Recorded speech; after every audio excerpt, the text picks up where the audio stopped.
Hospital workers of Reddit, what happens there that's hidden but that we should know about? Sometimes, when people die, we just put an oxygen mask on them and wheel them through the corridors. Less distressing for other patients and visitors to think they are asleep, rather than see a body with a sheet over it. User replies. I once had to be wheeled to CT, through our smaller city hospital, on a gurney. I know a lot of people who work at the hospital, so I was a bit embarrassed and didn't want to be recognized in my hospital gown.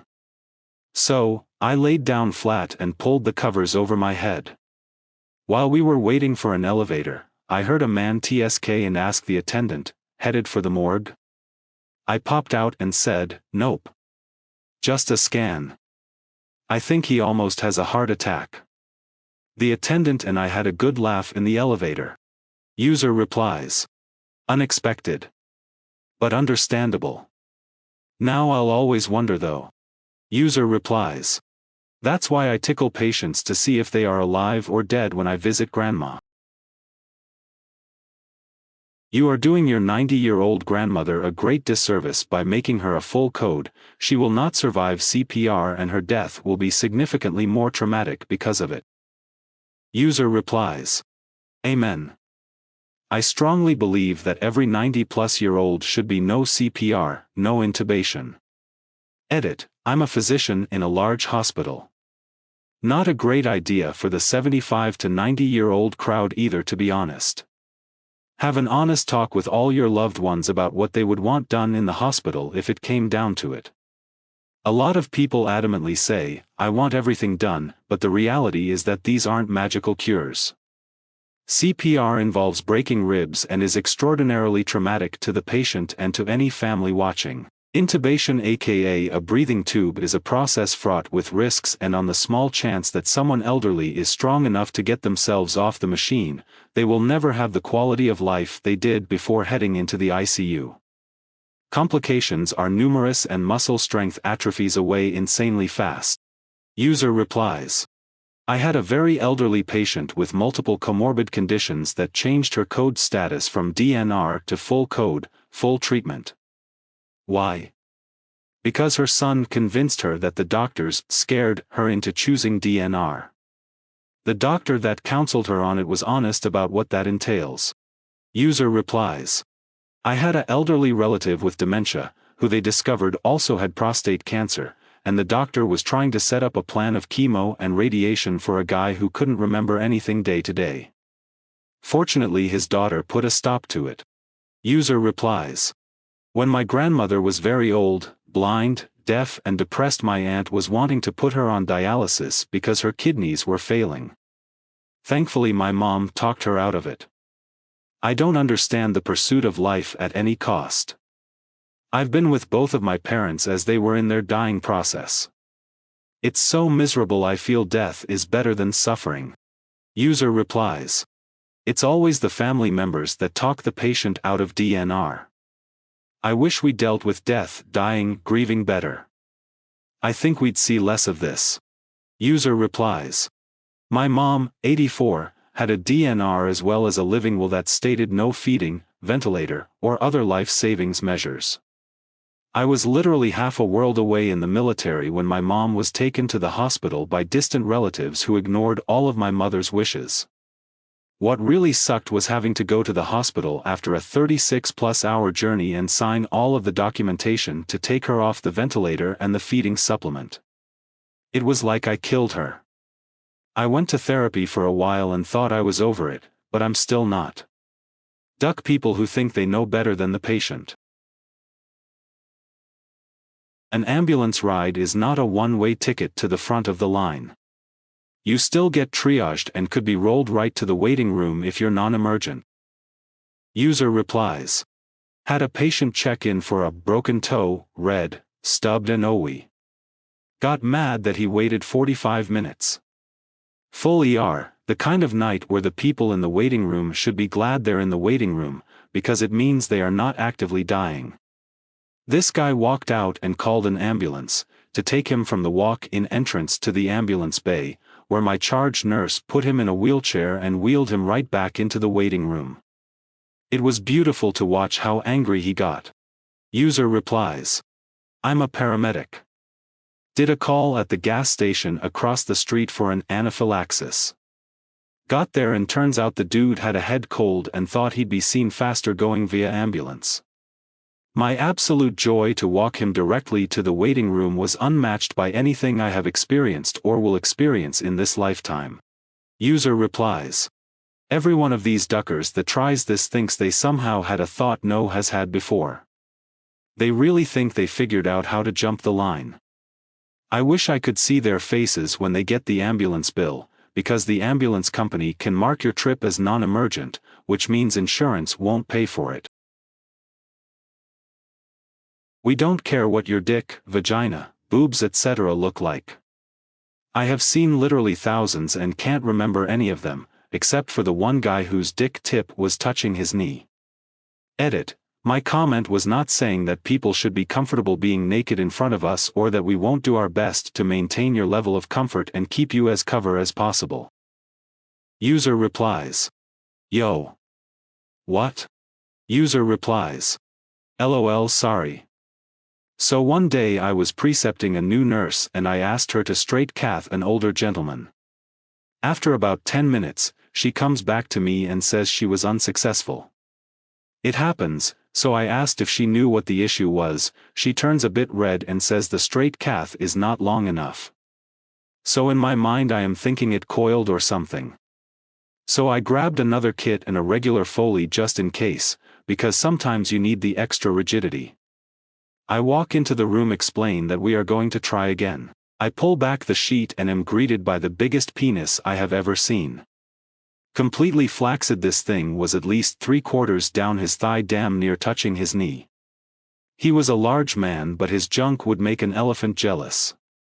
I placed the Foley and I kid you not, had to put it all the way to the hub to get urine out. I couldn't leave it in, because the place where it bifurcates was putting pressure on his meatus. We had to call urology for an extra long Foley which I didn't even know existed. If you sit there on your phone the whole time the mother of your child is in labor, such that a nurse has to step in and fulfill the supportive role instead, yeah, everyone knows and you're getting judged by the whole unit. User replies. My husband left to go home the day I had my daughter. It was an extremely hard and traumatic labor and birth for me. I remember crying for hours, because I was exhausted and really wanted him there. Word got around and my nurses were short and cold when he came back the next day. His reasoning? They didn't provide meals for him. Had he asked he would have known they would bring him sandwiches and stuff from the nurse's station. Our daughter has since passed and I don't think he has a deeper regret that now. User replies.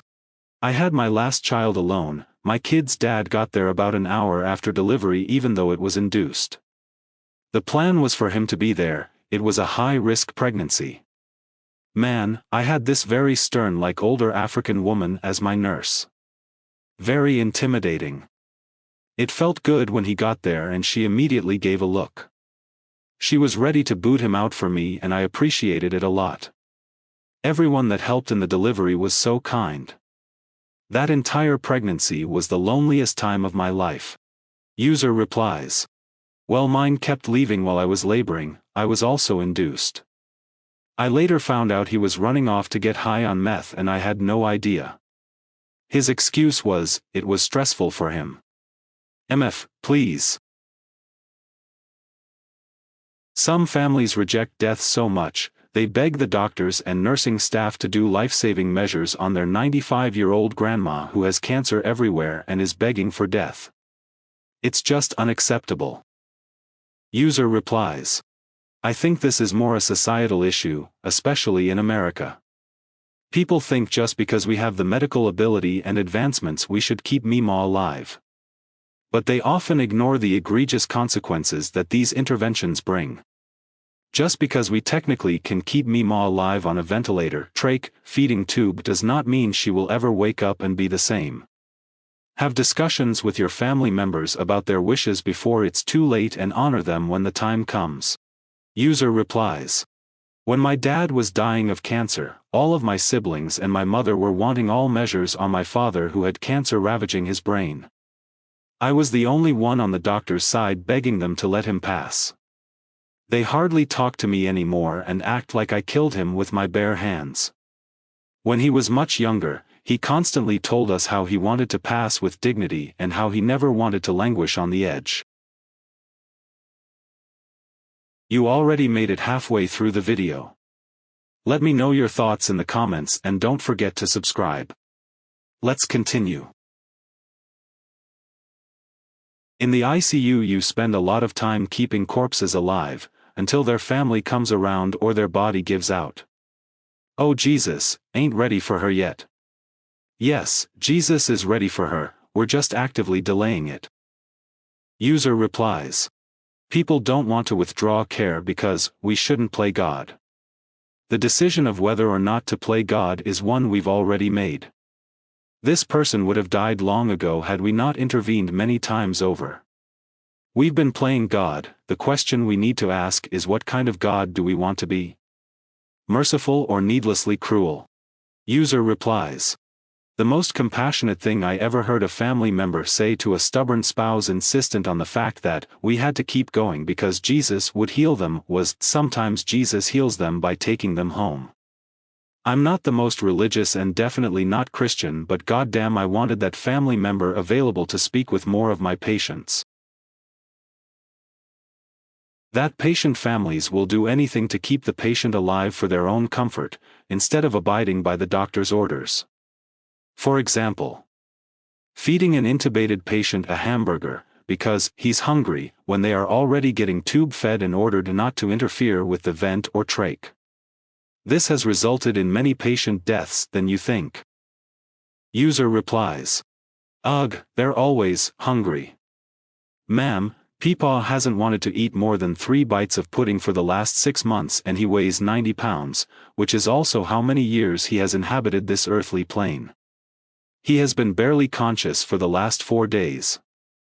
I'm not coming back later to do yet another swallow eval that entails poking Peepaw in the face with an oral swab and declaring him not alert enough to participate. I once found a wad of melted flaming hot Cheetos in the mouth of a lethargic dementia patient. I thought they were bleeding, but nope, just Cheeto dust. People have such serious denial about the end of life. User replies. Patient on thickened liquids. Family thinks we're just being mean and have been sneaking the patient soda, whatever, 'cause they love it. It was just a little bit. Yes. Now that soda is in their lungs. Yes, that was likely a key factor in why they have pneumonia now. Yes, it really was a big deal. People abusing nurses, and when the nurses report it, nothing happens. Nurses deserve safety and the attackers deserve accountability. User replies. I have been hospitalized a bunch of times and the majority of nurses, I actually can only think of one who wasn't, are amazing, competent and also overworked. I have heard them getting verbally abused by patients or family members in the adjacent rooms. I don't understand people. I have always been appreciative of the care they've given me and been friendly with them to the point where at times they've come in my room to just get away from the crazies for a few minutes or to chat during the very limited free time they might have. Nurses deserve a big round of applause. User replies. Nurse here, thank you. We love patients like you. It's not uncommon for families to abandon elderly members at the hospital. They will straight up ghost or at least will be polite enough to say they won't give any assistance to us in placing them in a nursing home, so Adult Protective Services will get involved and make them a ward of the state.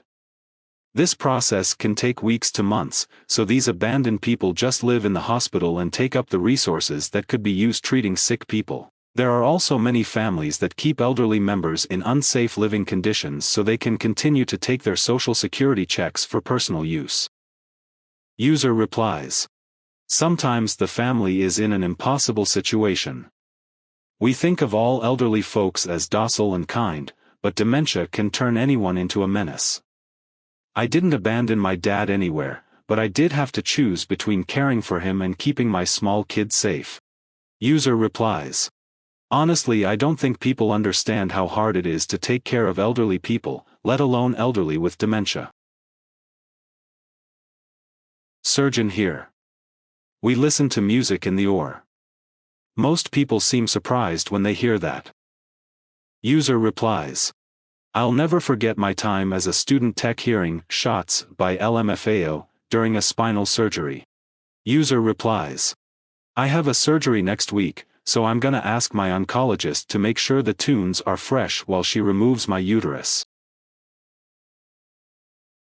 If you come into the ER drunk, there is guaranteed a pool of bets on your blood alcohol level, possibly with odds if there's a pharmacist available to do the math for us. User replies. My all-time high was 0.52.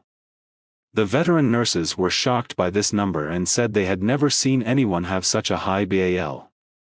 They were also shocked he didn't die. He slept for about 8 hours, woke up annoyed, then fled. I help patients to the bathroom non-stop all day. The amount of patients that just leave the bathroom without washing their hands is disgusting. If I didn't hear the sink or soap dispenser, your butt is getting led right to an alcohol hand station. User replies. I'm always shocked how poorly people wipe their butts. User replies. I was in the hospital for the first time earlier this year. Showed up almost dead, crazy surgery made me less close to death, had to have 4 more surgeries over the next 10 days, like 14 hours later, I had to use the restroom. I was in there so long that the nurse finally insisted on coming in. I was at an absolute loss, because of the surgery and swelling and everything else. I couldn't properly wipe and was struggling beyond belief to try to do it right. She was amazingly understanding and made light of the situation to make me feel better about it, because I felt horrible having another human have to do that for me. The doctors may have technically been the ones who saved my life, but the nurses made the situation all okay. The hospital I work at has these big square covers. When I first started, I would see transport staff pushing these things around the halls. I thought they were food trays, or large boxes of hospital equipment. Turns out it's a structured bed cover, so when they are transporting a deceased patient to the morgue, it doesn't look like a person under a sheet. Not hidden, per se, but for the love of all that is holy, if you insist on bringing your kid into the hospital, do not let them crawl or play on the floor. The amount of literal blood, urine, poop, and vomit that has been on it and hastily, not thoroughly, cleaned up is, well, a lot. The hospital, especially the floors, is not a clean environment. Added to that, think of all the rooms nurses, doctors, housekeeping staff, etc. have walked into. Rooms that have COVID or norovirus or group A strep. We walked into those rooms and those same shoes walked into other rooms. TLDR, hospital floors are disgusting as duck. When nurses, MDs, etc. are laughing, joking with each other, it is a coping mechanism. We aren't trying to be rude, we are compartmentalizing the trauma that we see all day, every day. If we don't lighten the load, we would cry all day and never come back to work. It's literally the only way to watch a baby die and then deal with screaming Karen next door without punching them in the face. Not really hidden and kinda minor, but I'll say it anyways. I deliver food to patients and it's not hard to tell when someone is on their way out. Could be simply not being hungry, or could be the inability to eat. Had one patient who hadn't eaten anything off their tray for 3 days straight. The last time I delivered to them, they smiled and gave me a wink. Next day, they were gone. It's rough seeing these things happen in real time. I'm a grown man who doesn't cry often, but it always leaves me feeling extra empty picking up the untouched trays and replacing them with another tray that I know will stay untouched as well. I know one. I used to manage hospital laundry services. Medical waste, body parts etc., gets accidentally thrown in the laundry more often than you'd expect. Also needles and all sorts of other medical devices and personal items. Once we even had a deceased fetus come through to the sorting facility.